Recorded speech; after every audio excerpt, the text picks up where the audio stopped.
দাঁড়িয়েছিল।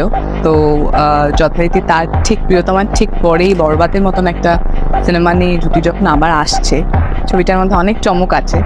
So I think দর্শক খুবই পছন্দ যে এক টক্কর ভাইয়া, সাকিব ভাইয়া মানে ওনার সাথে কম্পেয়ার একদমই না।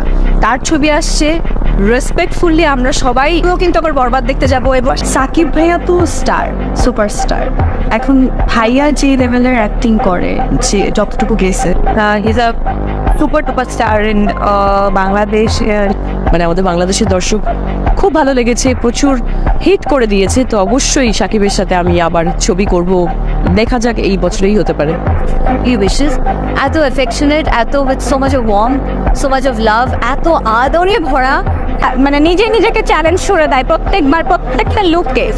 হ্যাঁ, তার কোনো কম্পিটিটর নাই, আমি বলে দিচ্ছি, নিজের কম্পিটিটর, তার কোনো কম্পিটিটর হবে না।